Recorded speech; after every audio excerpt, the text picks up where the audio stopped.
안녕하세요. 오늘도 사연 튜브를 찾아주셔서 감사합니다. 오늘의 사연 시작하겠습니다. 안녕하세요. 저는 평소 유튜브에서 사연을 자주 듣는 애청자입니다. 저 역시 다른 분들 사연을 들으면서 함께 울고 웃는 일이 많았는데요. 이런 사연 저런 사연 듣다 보면 생각나는 말이 있어요. 인생사 사필귀정. 모든 일은 반드시 바른 대로 돌아간다는 뜻입니다. 남에게 해를 끼친 사람은 해를 입고 결국은 올바른 것이 이긴다는 의미죠. 제가 이 말을 참 뼈저리게 느낀 사람 중 한 명인데요. 저도 다른 분들처럼 제가 사연 속에 나오는 주인공으로 등장하지 않을 줄로만 알았지만 저 역시도 남들과 다르지 않았어요. 제가 지금부터 어떤 사건들을 겪었는지 이야기를 해볼까 합니다. 저는 남편과 이혼하고 혼자 딸 둘을 키우고 있는 40대 주부입니다. 이혼을 하기까지 정말 많은 일들을 겪으면서 부모 자식 간의 관계가 정말 중요하다는 걸 뼈저리게 느낄 수 있었습니다. 저는 엄마가 없어요. 그러다 보니 아빠랑 유독 각별한 사이이고요. 제가 12살 때 부모님이 함께 차를 타고 일을 가시다가 마주오는 음주 차량과 부딪혀 큰 사고를 당하고 말았거든요. 엄마는 한순간에 아빠와 자식 셋을 남기고 그 자리에서 세상을 떠나셨고, 아빠는 생사를 장담할 수 없는 처참한 상태로 구조되어 7시간이 넘는 긴 수술 끝에 겨우 목숨을 살릴 수 있으셨습니다. 그리고 그 이후에도 몇 번의 수술 고통을 겪으셔야만 했고요. 그 시간이 정말 오래 걸렸어요. 그동안 전 할머니 집에 있으면서 어서 빨리 아빠가 건강히 제 곁에 돌아오기만을 기다리고 또 기다렸습니다. 할머니, 아빠 정말 무슨 일 없겠지? 엄마처럼 나를 두고 하늘나라로 가는 거 아니겠지? 은정아, 걱정 마. 니네 아빠 강한 사람이야. 이 할미 뱃속에서 나왔는데 내가 그걸 모르겠어. 그러니 우리 아빠 빨리 쾌차해서 돌아올 수 있도록 응원하자. 알았지? 할머니는 그렇게 말씀하시면서 어린 저를 다독여 주었습니다. 하지만 할머니라고 왜 힘들지 않으셨겠어요. 아빠는 저의 아빠이기 이전에 할머니의 아들인걸요. 할머니는 우리 삼남매가 잠이 든 걸 확인하시고는 남몰래 눈물을 흘리시는 날이 많았습니다. 당신은 힘들면서 손녀에게는 그런 모습을 보이고 싶지 않아서 제게는 강한 척을 하면서도 혼자 계실 때는 그때서야 아빠의 어머니로 돌아가시더군요. 정말 아빠가 퇴원하기 전까지 한숨도 못 주무시며 대문을 바라보셨어요. 그런 덕분일까요? 아빠는 긴 재활 끝에 저희 앞에 나타날 수 있었습니다. 그간 할머니와 함께 병문안도 가고 했었는데 환자복 입은 아빠의 모습만 보다가 사복을 입은 아빠의 모습을 보니 얼마나 좋았는지 몰라요. 하지만 아빠는 완전히 건강한 모습으로 돌아온 건 아니었어요. 사고가 나면서 유리 파편이 한쪽 눈에 들어가는 바람에 한쪽 눈이 실명되고 말았습니다. 이렇게 살아 돌아온 것만으로도 정말 감사한 일이었지만 평생 외눈박이로 살아가야 하는 아빠를 보며 처음으로 불쌍하시다라는 생각이 들 정도로 말이죠. 하지만 아빠는 그런 것쯤은 개의치 않아 하셨습니다. 아빠는 살아가야 할 이유가 있다고 말씀하셨거든요. 그 이유가 저라는 사실을 알았을 때 얼마나 슬펐는지 모릅니다. 본인도 아직 젊고 창창한 나이이면서 살아가야 할 이유가 자식 때문이라니 그때 처음으로 이래서 부모구나 라는 생각이 들었었죠. 그러다가 나이가 들고 나서 아빠에게 물어봤죠. 아빠, 아빠는 어떻게 그 힘든 시간을 견뎌냈어? 어, 아빠가 정신이 오락가락 하는 와중에 너네 엄마가 보였어. 이리로 오면 안 된다고. 돌아가서 우리 은정이 보살피라고 손을 휘휘 내줬더라. 재활할 때도 하루에도 몇 번씩 그만두고 싶었지만 우리 딸 생각하면 못할 게 없다 싶었어. 택시를 운전하시던 아빠는 재활이 끝난 후 노가다 일을 시작하셨어요. 한쪽 눈이 보이지 않으니 운전을 오래 할 수 없었고 택시 일로는 저희 세 남매를 감당하기 힘드셨던 거죠. 아빠, 손이 이게 뭐야? 손이 퉁퉁 부었잖아. 오늘 일하다가 살짝 부딪혀서 그래. 아빠는 괜찮아. 일하는 거 힘들지 않아? 아무리 괜찮아졌어도 그렇게 큰 사고를 겪었는데. 은정아, 아빠는 괜찮아. 우리 딸, 아들 먹여 살릴 수 있는 것만으로도 감사해. 그리고 아빠가 건강하니까 노가다 일도 할 수 있는 거지. 이것도 건강하지 않은 사람들은 못하는 일이야. 온몸에 파스를 붙이고 주무시면서도 아빠는 늘 괜찮다고 말씀하셨어요. 자식이 걱정할까봐 아픈 내색도 못하고 그렇게 10여 년을 일하시고 드디어 노가다 일을 그만두셨습니다. 아빠가 노가다를 그만두고 시작하신 일은 작은 고물상이었지만 저는 아빠가 더 이상 위험한 노가다판에 나가지 않는 것만으로도 기뻤어요. 물건 보는 안목이 좋고 정직하게 일하신 덕분에 규모도 점점 커졌고 멀리서 일부러 찾아오는 손님이 생길 정도로 탄탄하게 자리 잡았습니다. 저희 삼남매는 단 한 번도 아빠의 장애나 직업을 부끄러워하지 않았어요. 남들보다 불편한 몸으로 꼭두 새벽부터 늦은 밤까지 일하면서 자식들 건사하고 대학까지 보내신 우리 아빠를 보면 누구라도 존경할 수밖에 없을 거예요. 제가 삼남매 중 마지막으로 결혼하게 되는 날, 아빠는 한참 동안 엄마의 사진을 바라보셨습니다. 여보, 시키는 대로 애들 공부도 결혼도 다 시켰소. 이제는 당신 얼굴 봐도 부끄럽지 않겠구려. 그 모습을 바라보던 우리 삼남매는 조용히 눈물을 훔치고 말았습니다. 저는 아빠의 그 모습을 보며 꼭 잘 살 거라 다짐을 했습니다. 정말 누구보다 행복하게 살 거라면서 말이죠. 예쁜 손주들도 많이 낳아서 기쁘게 해드리고 싶었습니다. 남편과 처음 만난 곳은 대학 친구의 결혼식 뒤풀이장이었어요. 엄청 친한 친구는 아니었지만 그날 함께 온 동기들이 다들 뒤풀이에 참석하는 분위기라 저도 엉겁결에 따라갔고 신랑 측 지인으로 참석한 남편을 만나게 되었습니다. 그날 같이 기쁘게 술 한잔 하다 친해지게 되었고 1년 정도는 친구로 지내다 서로에게 호감이 있다는 사실을 알고 본격적으로 연애를 시작하게 되었죠. 워낙 착하고 매너 있는 사람이니 연애하는 동안에도 싸울 일이 없었어요. 경제관념이 좀 없다는 게 단점이긴 했지만 워낙 장점이 많은 사람이라 그런 모습까지 커버가 되다 보니 우리는 2년 정도를 불타게 연애를 할 수 있었습니다. 그렇게 연애를 하다 속도 위반으로 아이를 갖게 되면서 결혼을 하게 된 케이스고요.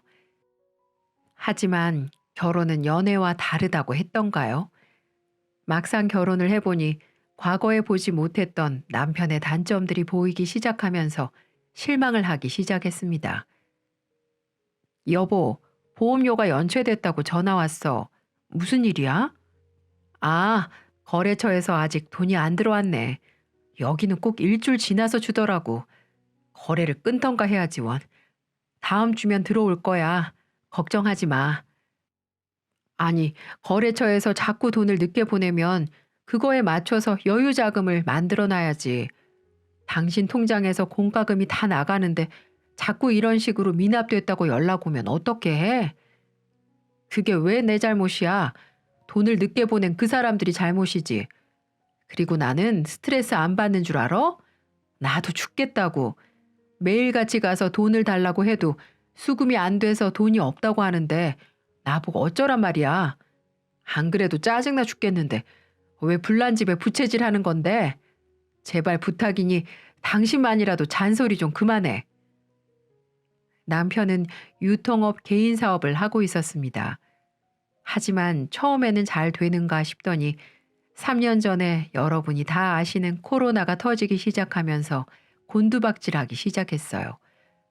남편 거래처에서도 수금이 힘든지 제때 돈을 받지 못한 적도 많았고 그로 인해 우리의 생활도 점점 힘들어져만 갔습니다. 저는 그 당시에는 만삭의 임산부 몸이었기 때문에 일을 할 수 있는 입장이 아니었고 오로지 남편이 벌어다 준 돈으로 생활해야 했기 때문에 돈이 부족할 때면 대출을 받는다거나 카드를 쓴다거나 그렇게 겨우겨우 입에 풀칠을 하며 버텨왔어요. 그리고 남편의 사업도 점점 위태로워져만 갔습니다. 그럴 때마다 저를 걱정해 주신 건 오직 한 사람, 바로 아빠뿐이었습니다. 아빠는 제가 결혼한 후에 혼자 집에서 생활하고 계셨는데 제가 유독 걱정이 되셨는지 다른 남매들보다 제게 연락을 많이 하셨어요. 우리 딸, 뭐 해? 아빠, 가계부 적고 있었어. 근데 도대체 이 시국이 언제 끝날 수가 있을까? 출산이 임박한데 하루하루가 걱정이야. 이번 달도 마이너스야. 이러다가 밥줄 끊기는 거 아닌가 모르겠어. 그 정도로 힘들어? 안 그래도 걱정되긴 했는데 이서방이 별말 안 하길래. 그 사람도 요즘 꼴이 말이 아니야. 집에만 오면 죽을 상을 하고 술 먹기가 바빠. 나도 치우기 바쁘고. 그래도 어쩌겠어. 살아보려고 저렇게 뛰어다니는데 내가 그거라도 해야지. 그래, 요즘 경기가 어렵다 보니 아빠 고물상에도 물건들이 많이 들어와. 그러니 그럴 때일수록 이서방 많이 다독여줘라. 그리고 돈 때문에 힘든 거면 아빠가 도와줄게. 너무 돈 때문에 스트레스 받지 마. 아빠는 그렇게 말씀을 하시며 저희 생활비를 매달 도와주셨습니다. 보험료, 관리비, 그리고 제가 출산을 해서는 1,000만 원을 주시며 축하한다고 누구보다 기뻐해 주셨고요. 아빠의 고물상은 유례없는 호황을 누리게 되었습니다. 폐업하는 업체가 많으니 고물상에 들어오는 물건도 많아지고 경기가 안 좋아지니 고물상에서 물건을 찾는 사람들도 많아진 결과였죠. 하지만 저희 남편의 사업은 좋아질 기미가 안 보였습니다. 제발 사업 그만두고 다른 일자리 알아보라고 해도 다시 원상복귀 시킬 수 있다고 욕심을 부리더군요. 그리고 남편은 그때부터 점점 뻔뻔해지기 시작했습니다. 어느 날 아빠와 남편이 밖에서 소주를 한 잔 한 적이 있었는데 남편이 그때 돈을 부탁했다는 걸 처음 알게 됐어요. 세상에나 남편은 아빠에게 술 한 잔 따라주며 3,000만 원을 빌려달라고 했다고 했습니다. 아빠는 갑작스럽게 사위가 돈 얘기를 하니 당황하셨지만 남도 아닌 사위가 힘들어서 돈 얘기를 꺼내니 차마 거절을 못하셨다고 하더군요. 아빠, 왜 거절 안 했어? 이 사람 망해봐야 정신 차린다니까. 그렇게 다른 직장 알아보라고 해도 꼼짝도 안 한 사람이야. 그리고 아빠가 무슨 돈이 있다고 그렇게 큰 돈을 빌려줘. 언제 받을지도 모르면서. 아빠는 괜찮아. 아빠가 왜 이렇게 열심히 일하는 건데 너네들 잘 사는 모습 보고 싶어서 그러는 거다. 그러니 이번에는 아빠가 도와줄 테니 너라도 이서방 기 죽이지 말고 잘해줘. 얼굴이 많이 야위었더라. 아빠는 자존심도 없어? 하여튼 진짜 못 말린다니까.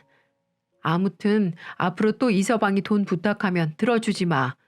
그때는 내가 가만 안 있을 거야. 그리고 아빠 눈은 어때? 원래 날 추워지면 많이 시리다고 했잖아. 병원 한번 가보라니까. 아유, 됐다. 이러다 조금 따뜻해지면 아무렇지도 않아.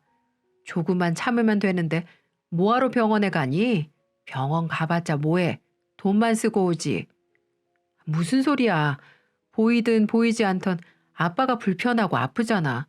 그게 중요한 거지. 돈 아깝다고 병원도 안 가시는 아빠가 힘들게 모은 돈을 받으면서 너무 죄송하고 속상한 마음이 들었습니다.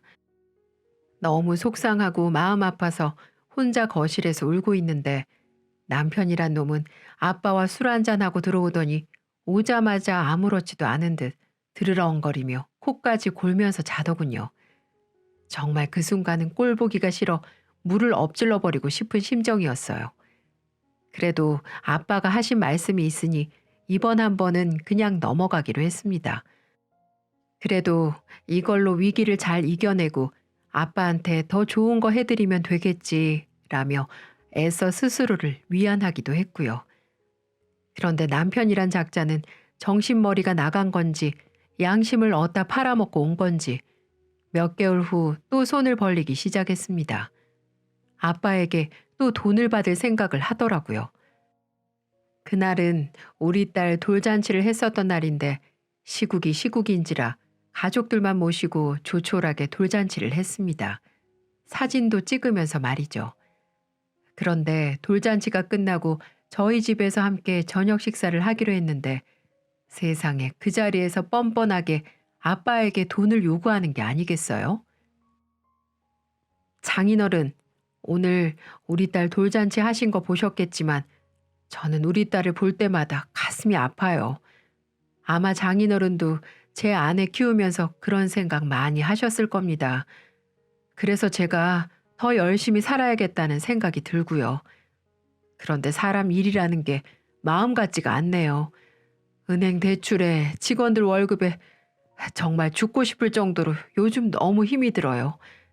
그래서 그런데 저번에도 3천만 원 도와주신 거 정말 감사히 받았지만 한 5천만 원만 한 번만 더 부탁을 드려도 될까요? 이번에 도와주시면 저 정말 잘할 자신 있습니다. 부탁드립니다, 장인어른. 너무나 뻔뻔하게 장인어른에게 이빠른 소리를 하며 돈을 요구하는 남편. 정말 치가 떨리더군요. 여보, 미쳤어? 제정신이야? 돈 빌린 지 얼마나 됐다고 또 손을 벌리는 건데 당장 죄송하다고 사과드리지 못해? 아이, 장인어른이 남이야? 당신 부모님이면 내 부모님이기도 하잖아. 그리고 부탁을 드리는 거잖아. 왜 남자들 하는 일에 끼어들어서 초치는 건데? 그리고 나 혼자 잘 먹고 잘 살자고 지금 이러는 거야? 우리 가족 한번 잘 먹여 살려보겠다고 지금 이렇게 바둥바둥 살고 있는 거 안 보여? 저희는 그렇게 이 돈 때문에 아빠 앞에서 대판 싸우고야 말았습니다. 아빠는 그 모습을 보며 연락 준다고 하면서 조용히 자리를 떠나셨습니다. 나올 필요도 없다고 하면서 축 처진 어깨로 현관문을 닫고 집으로 가버리셨어요. 그 모습을 보고 전 남편을 더욱 몰아세웠습니다. 우리 아빠가 당신 은행이야? 돈줄이냐고. 왜 열심히 살고 계시는 우리 아빠한테 자꾸 부담을 주는 건데? 내가 시부모님들한테 이렇게 행동하면 당신은 좋겠어? 뭐? 그럼 계속 이렇게 우리 식구 쫄쫄 굶을 거야? 그리고 우리 집은 부모님 모두 상황이 안 좋다는 건 당신이 더 잘 알잖아. 돈이 없는 분들한테 돈 달라고 부탁을 할 수 없는 노릇이고 딱 이번 한 번만이야. 그러니 이번에 당신이 좀 이해해줘. 남편은 그렇게 말을 하면서 정말 열심히 살겠다고 눈물을 흘리더군요. 뜬금없이 눈물이라니. 제가 강하게 나오니 안 되겠는지 저의 감정을 자극하고 싶었었나 봅니다. 전혀 불쌍해 보이지도 않았어요. 그래서 저는 아빠한테 연락을 해서 절대 돈 해줄 생각하지 말고 우리가 알아서 할 테니 신경 쓰지 말라고 말해버렸죠. 하지만 바보같이 착한 아빠는 며칠 뒤 제게 연락이 오더군요. 은정아, 네 말대로 이번에는 도와주지 않으려고 했는데 고물상까지 찾아와서 무릎 꿇으면서 살려달라고 하더라. 그래서 어쩔 수 없이 5천만 원 도와줬다. 그러니 그렇게 알고 있어. 나도 이번이 정말 마지막이야. 그거 주고 나니 통장에 돈이 얼마 남지 않더구나. 너무 이서방한테 티내지 말고 열심히 살라고 전해줘. 아빠, 왜 이렇게 사람을 미안하게 만드는 건지 저는 남편에게 곧장 전화를 걸어 한 번만 더 아빠에게 손을 벌리면 그땐 정말 이혼이라고 선언을 해버렸습니다. 당신 한 번만 더 우리 아빠한테 손 벌리면 내 얼굴 더 이상 못 볼 줄 알아. 알았어? 이혼이라고. 어디서 장인어른한테 가서 무릎 꿇고 손을 벌리는 사람이 어딨어? 정말 내가 말했어. 이번이 마지막 기회야. 한 번만 더 그러면 각오해야 될 거야. 라고 강경하게 나왔죠. 남편도 제 얘기를 듣고 다시는 안 그러겠다고 알겠다고 했고요. 그래서 어차피 돈은 남편한테 전달됐고 마지막으로 믿어보기로 했습니다. 그리고 그때부터 아빠가 우리에게 베푼 만큼 똑같이 대해주기를 바랬습니다. 그래서 하나하나부터 가르치기 시작했어요. 아빠 생신이라든지 안부 전화, 그리고 병원 가는 것도 꼭 남편 보고 챙기라고 했습니다. 일어나. 오늘 우리 아빠 건강검진 같이 가기로 했잖아. 씻고 옷 입어.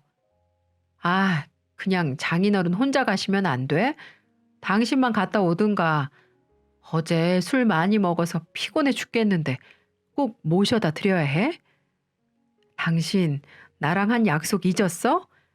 우리 아빠는 고물상에서 힘들게 번 돈 당신 사업 힘들다고 3천, 5천 합쳐서 1억 가까운 돈을 내놓으셨는데 당신은 사위가 돼가지고 병원 한번 모시고 가는 것도 못해? 나 화나기 전에 빨리 일어나지 못해? 남편은 제 말에 궁시렁거리면서 화장실로 들어갔습니다. 돈 가지고 치사하게 굴고 싶진 않았지만 어쩔 수가 없었어요. 이렇게 해야지만 말을 쳐 듣는 인간이었으니까요. 이 기회에 우리 아빠 제대로 된 장인 대접 받게 해주자 싶은 마음도 있었습니다. 옷이 그게 뭐야? 장인어른 보러 가는데 추리닝을 입겠다고? 그러면 고물상 가는데 정장 입고 가냐? 어차피 고물상으로 데리러 가는 거잖아. 너 말 다 했어? 그 고물상이 네가 운영하는 그 다 쓰러져가는 회사보다 더 잘 벌어. 설령 우리 아빠가 하는 일이 돈 안 되고 험한 일이라고 해도 장인어른이 하는 일을 그렇게 비하하면 안 되지. 야, 오늘 아침부터 왜 이렇게 떽떽거리는데? 뭐 잘못 먹었어? 그럼 너는 집에서 놀고 먹는 주제 어디다 대고 큰 소리야? 너 미쳤어? 그래, 미쳤다. 니네 엄마 아빠는 해준 것도 없으면서 받아만 가는데 우리 아빠는 받는 거 하나 없이 해주기만 하는데 내가 왜 큰 소리를 못 쳐? 그리고 인간아, 내가 놀아? 노냐고. 애기 키우는 거 안 보여? 그럼 당신 부모님한테 애 좀 키워달라고 말씀을 드리던가. 그것도 말 못하면서 왜 그딴 소리를 하는 건데? 에이씨. 남편은 시댁 식구들 챙기기에 지극정성인 사람이었어요. 시부모님 생신, 시누이 생일, 심지어 시부모님 결혼 기념일까지 다 챙기는 사람이었고 시부모님 말이라면 꼴의 장남이랍시고 아주 말 잘 듣는 효자였습니다. 지금 생각하면 내가 미쳤었지 호구가 따로 없었구나 싶네요. 아무튼 그날 이후로 남편은 제가 들들 볶아서인지 한동안은 아빠에게 잘하는 듯 싶었습니다. 제게도 잘하려고 노력했고요. 어찌된 일인지 사업은 조금씩 안정이 돼가는 듯 보였고 생활비도 꼬박꼬박 갖다 주면서 잘하는 듯 보였습니다. 그렇게 한 1년은 지냈던 것 같아요. 그 사이에 저는 부부 사이가 조금 좋아져 딸 한 명을 낳게 되었고요.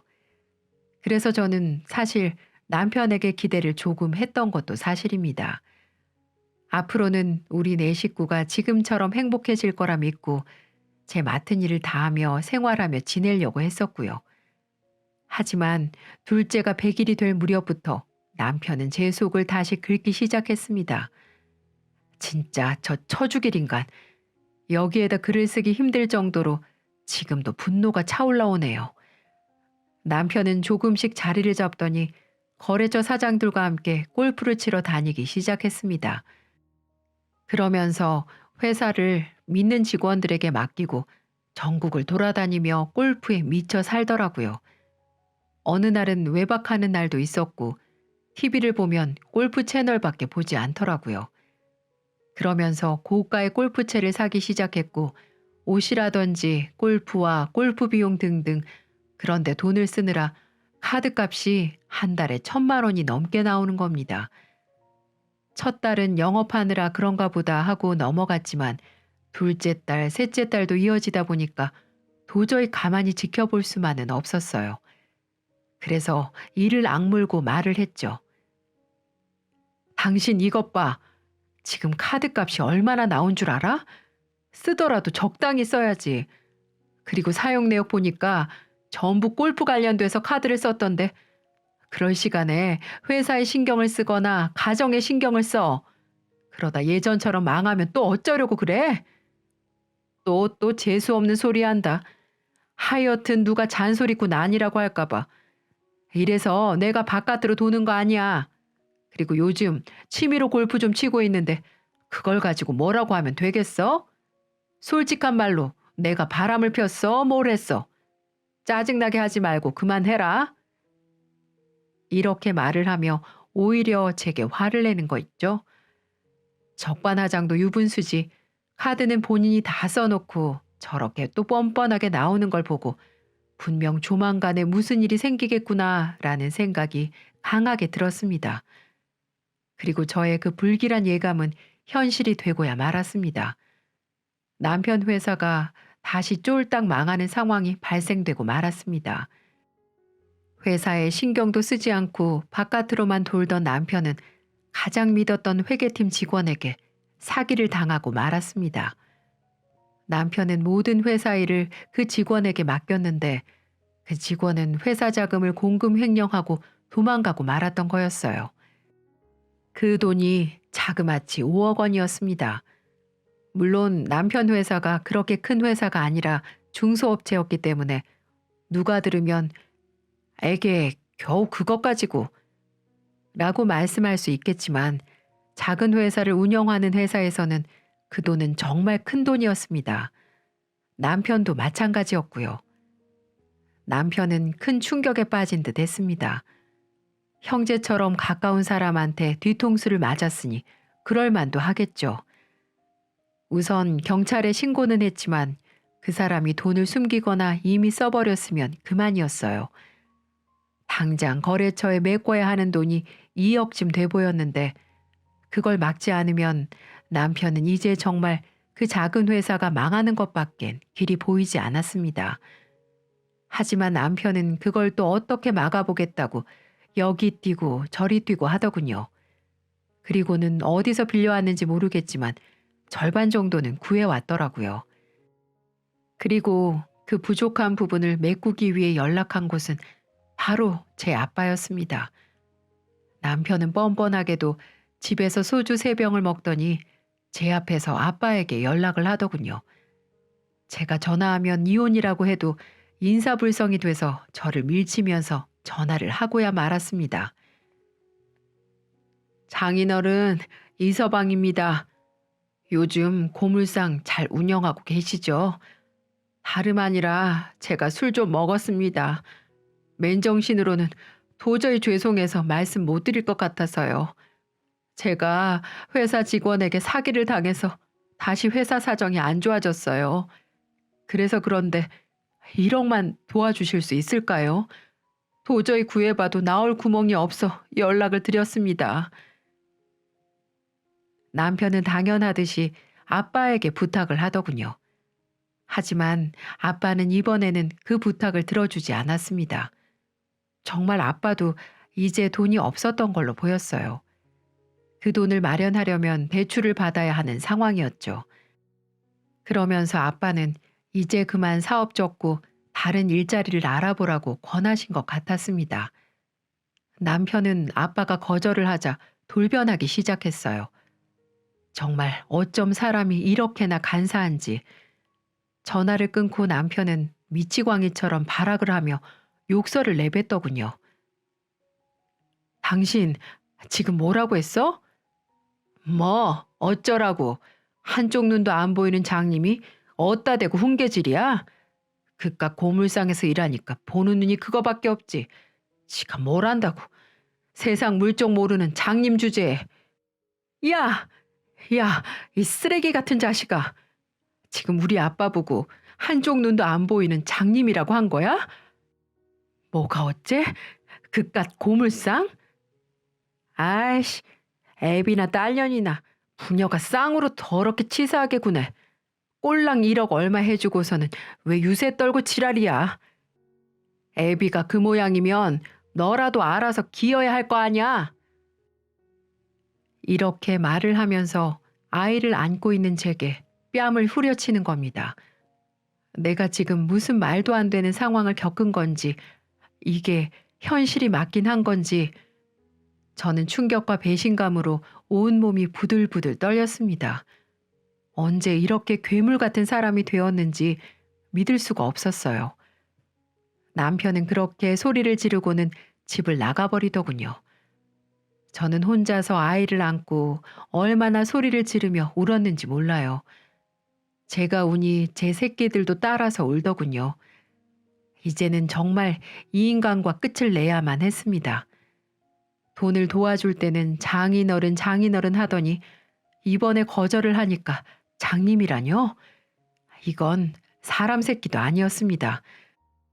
전 결국 이런 짐승만도 못한 놈하고 살고 싶지 않아 남편에게 문자로 이혼 통보를 했습니다. 그리고 이 집에 들어올 생각 하지 말라면서 말이죠. 그리고 어차피 집 명의는 제 이름으로 되어 있었기 때문에 집 비밀번호도 다 바꿔버렸어요. 남편이 사업을 하다 망하면 압류될까봐 공동 명의에서 제 단독 명의로 예전에 바꿔놨었거든요. 비록 집 대출이 많이 껴있는 상태이긴 했지만 이 집을 팔면 저와 제 딸들이 살 만한 거처는 마련할 수가 있었어요. 남편은 그렇게 제가 이혼을 통보하고 비밀번호도 바꿔버리자 난리가 아니더군요. 매일 밤낮이고 찾아와 문을 열어달라고 난동을 부렸지만 옆집에서 경찰에 신고하는 바람에 쫓겨나는 날도 있었고 열쇠공을 불러 강제로 문을 따려고 하자 제가 인터폰으로 강제로 문을 따면 신고한다고 하니 열쇠공이 그대로 돌아간 적도 있었습니다. 저는 그렇게 3일 동안 이를 악물고 밖에 나가지를 않았어요. 그리고 남편이 협박을 해도 전혀 무섭지 않았습니다. 오히려 전 남편 물건들을 시댁에 전부 실어서 보내버렸습니다. 그리고 그걸로는 안 될 것 같아 바로 변호사를 선임해 이혼 소송을 하기 시작했죠. 그 과정에서 남편과 시댁은 한편이 돼서 죽일년 망할년 하며 제게 달려들기 시작했고 저는 그것들을 하나하나씩 폐기물 처리하느라 한동안은 골치 좀 아팠었네요. 제가 이 사람들 때문에 몸져 알아놓을 정도로 스트레스를 받자 남동생 내외가 제게 와서 한동안 같이 있어주기도 했었고요. 그러던 어느 날 이 남편이란 인간이 다 죽어가는 목소리로 전화가 왔더군요. 여보세요? 은정아. 왜 자꾸 전화해? 한 번만 더 전화하면 경찰에 신고한다고 했지. 아니, 혹시 우리 보험 있잖아. 그거 내 이름으로 된 건 하나밖에 없나? 당신 보험을 왜 나한테 물어? 보험회사에 알아보든가. 네가 알아서 알아봐. 목소리도 듣기 싫으니까.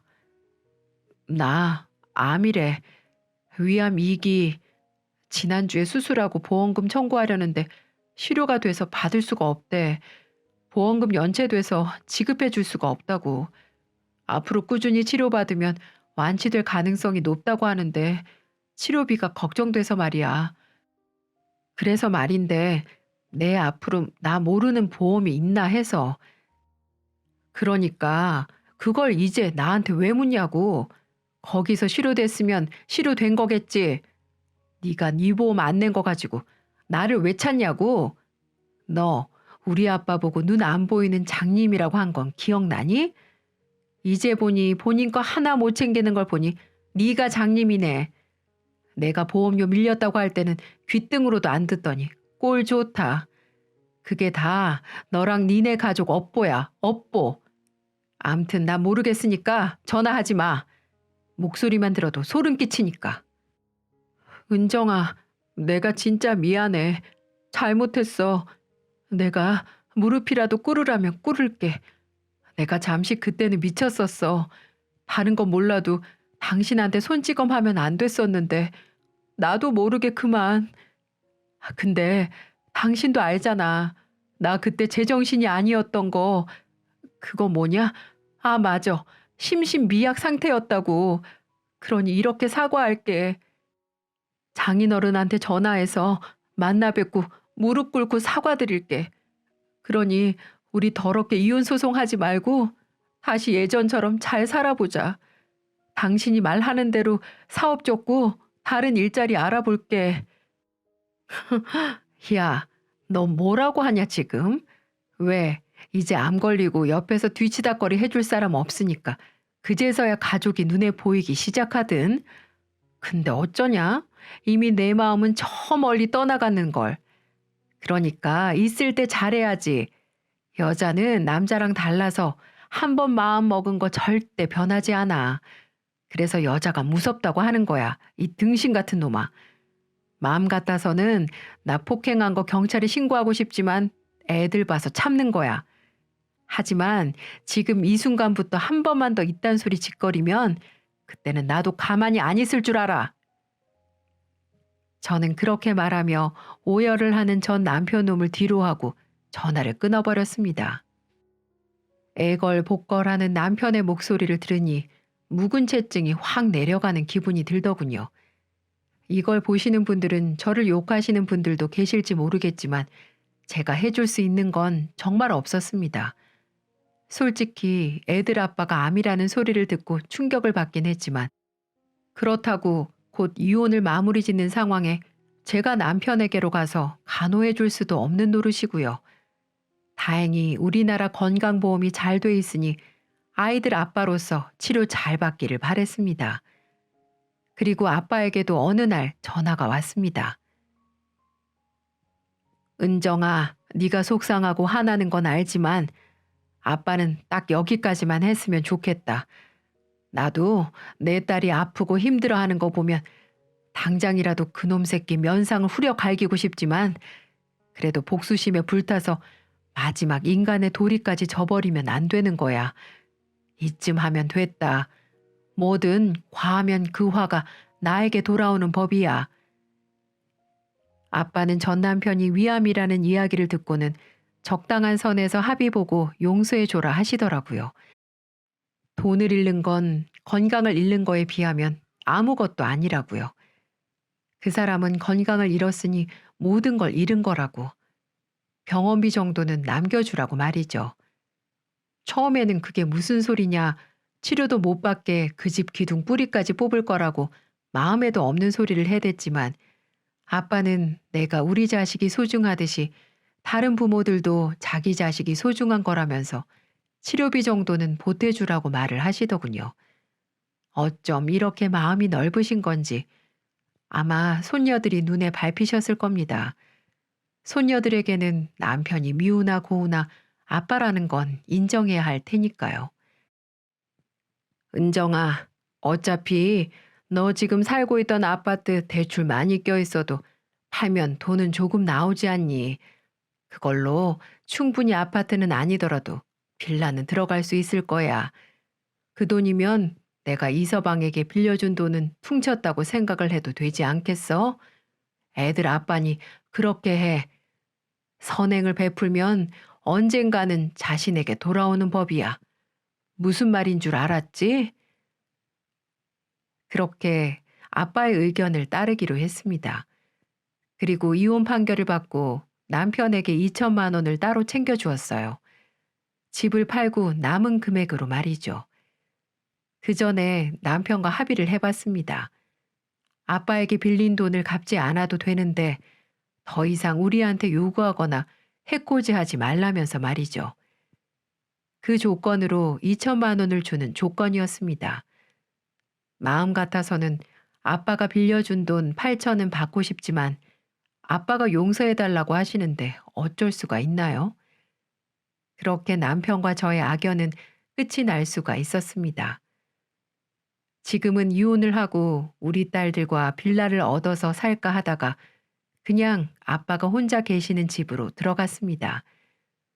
우리가 집으로 들어가니 아빠가 얼마나 좋아하시는 줄 몰라요. 손녀들 재롱잔치도 보고 눈에 꿀이 떨어질 정도랍니다. 아빠와 지내면서 아무 걱정 없이 지내니까 이제야 살 것만 같네요.